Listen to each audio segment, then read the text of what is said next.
আসসালামু আলাইকুম। আমি জুনায়েদ, নতুন ভিডিওতে আপনাদের স্বাগতম। আজকে আমার ফিসেন্ট বাচ্চার কিছু কাহিনী আপনাদের সাথে শেয়ার করব। এটা হচ্ছে মাত্র আমি ইনকিউবেটর থেকে বের করা ফিসেন্টের বাচ্চা, যেটা এখনই কি পরিমাণে অ্যাটাক মোডে আছে দেখুন। আঙ্গুল দেওয়ার সাথে সাথেই সে আমাকে ঠুকরে দিয়ে চলে আসতেছে।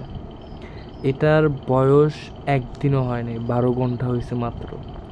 জাস্ট ইনকিউবেটর থেকে বের করেই এই অবস্থা এটার। মাশাআল্লাহ, এরা সব দিক থেকে আমাকে অ্যাটাক করার জন্য ট্রাই করতেছে।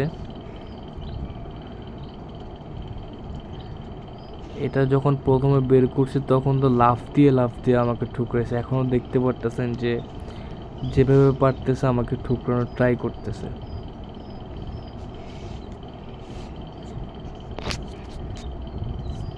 এগুলো একসাথে রাখা অনেক কষ্টকর হয়ে যায় একটা সময় পরে।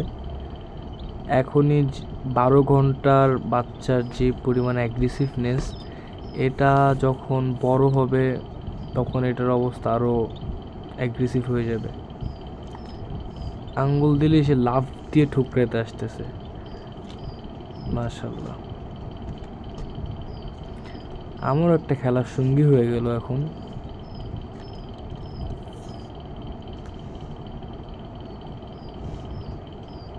মাশাআল্লাহ, সবাই বাচ্চাটার জন্য দোয়া করবেন।